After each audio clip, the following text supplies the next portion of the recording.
अपराधियों में, दंगाइयों में और भक्तों में कोई समानता खड़ी कर सकता है?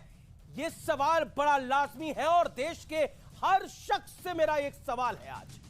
क्या एक तरफ हम अपराधी को देखेंगे और दूसरी तरफ भोलेनाथ के भक्तों को एक ही आंख से देखेंगे और कहेंगे कि उनकी बराबरी भोलेनाथ के भक्तों के साथ होनी चाहिए जो अपराधी, गुंडे, मवालियों, दंगाइयों के साथ हो रहा है?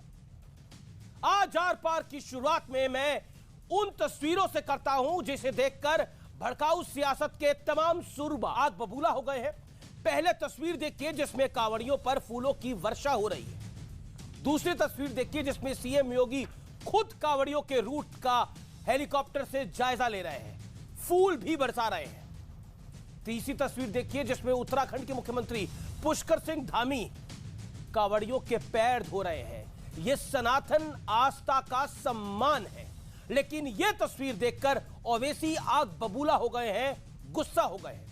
वो कह रहे हैं कांवड़ यात्रा के लिए आप टैक्स पेयर के पैसों से हेलीकॉप्टर से फूल बरसा रहे हैं। यूपी की भाजपा सरकार बहुत अच्छा है। हमारे भी पैर की मालिश करिए ना आकर। आप हमारे पैर की मालिश करने की जगह हमको ले जाकर पुलिस स्टेशन में लटों से पैर पर मारते हैं। अगर कांवरिया पर फूल नहीं बरसेगा तो क्या आतंकवादी, उग्रवादी, ऐसे अनैतिक काम करने वाले पर फूल बरसेगा? इसी का बयान मुस्लिम समाज को उकसाने जैसा है। वो कह रहे हैं कि एक तरफ मालिश हो रही है, दूसरी तरफ तुड़ाई हो रही है। यानी आप गुंडों को, मवालियों को, दंगाइयों को कैसे कंपेयर कर सकते हैं महादेव के भक्तों से? कांवड़ियों पर फूल और बुलडोजर की एक्शन की तुलना बेहद गलत है। कांवड़ियों पर पुष्प वर्षा सनातन के सम्मान का बड़ा प्रतीक है। लेकिन मैं आपसे जानना चाह रहा हूं, मैं एक सवाल आपसे पूछ रहा हूं, 30 सेकंड में इसका जवाब दीजिएगा, फिर मैं गौरव भाटे के पास जाता हूं।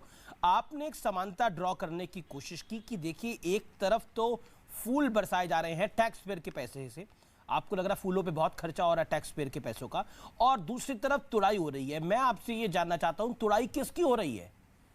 जो गलत गतिविधियों में लिप्त है। तुड़ाई हो रही नहीं, और क्या आपको लगता है उनकी तुड़ाई नहीं होनी चाहिए? क्या जेल में उनकी फूलों से स्वागत होना चाहिए, उनकी मालिश करी जानी चाहिए? वो दौर चले गए जी जब जेल में बिठाकर बिरयानी खिलाई जाती थी। सुनिए अमीश भाई जी, वारिस पठान फ्लावर दी फायर है, फायर। बिल्कुल फायर ही है। झुकेगा नहीं, डरेगा नहीं। देखिए, वारिस भाई ने सही कहा। AIMIM जिसके नाम में ही मुस्लिमीन है, ये पंथ निरपेक्षता और संविधान की बात करती है। फायर तो ये हैं, लेकिन किसी चूल्हे पे रोटी बने वो वाली फायर नहीं है। ये बस्तियां जो मोहब्बत की होती हैं उसे जला देते हैं, ये वो वाली फायर है। और वो बस्ती जलाते कैसे हैं अमीर जी? पहले पूछते हैं हिंदुओं की बस्ती है, हाँ आग लगा दो, जला दो। मुसलमानों की है, नहीं यहाँ आग नहीं जाएगी, वो वाली फायर है। इन जहरीले चिंटुओं को बिल्कुल साफ बता दें, जहरीले चिंटू आते हैं कूद कूद के, आतंकियों की पैरवी करते हैं और जनता जवाब दे चुकी है। से कम वोट आए, जमानत जब्त हो गई, तो जनता ने जवाब दे दिया। अब मैं आपको एक बड़ी बात देखिए, पहले ये तस्वीर देखिए, जब अखिलेश यादव मुख्यमंत्री थे ये इफ्तार पार्टी चल रही थी, टैक्स पेयर के रुपए से ही चल रही थी ना। दूसरी बात, कब्रिस्तान और शमशान घाट में भेदभाव देखिए। 2012-13 के बजट में कब्रिस्तान को मिले 200 करोड़, 2013-14 में 300 करोड़। शमशान घाट को कितना मिला? 0। जवाब। देश के गद्दारों को उनको गोली मारनी चाहिए और देश के गद्दारों को गोली ही मारनी चाहिए।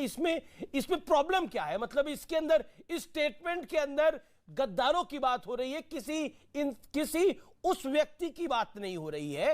It is a statement. इसमें ऑब्जेक्शन क्या है? लेकिन हालांकि सबका अपनी राइट है अपनी बात को रखने का। लेकिन इंटरेस्टिंग है कि राइट्स में भी हम तुष्टिकरण कर देते हैं। राइट्स में यह तुष्टिकरण कर देते हैं कि हम कांवड़ियों पर, यानी जो महादेव के भक्त हैं, जिन्हें भगवान शंकर, जिन्होंने विष धारण कर लिया था, उनको नीलकंठ कहा जाता है। और क्योंकि उन्होंने विष धारण कर लिया था इसलिए कांवड़ के जरिए उन पर जल चढ़ाया जाता है। एक नेता अपनी सुविधा के अनुसार उन कांवड़ यात्रियों को आतंकियों, बवालियों, दंगाइयों के साथ कंपेयर करता है और यह देश आज चुपचाप बहस कर रहा है। लेकिन दूसरी तरफ कुछ और होता है। यह सत्य है और इस सत्य को किसी प्रमाण की आवश्यकता नहीं है। फिलहाल इस चर्चा को यही समाप्त करता हूं।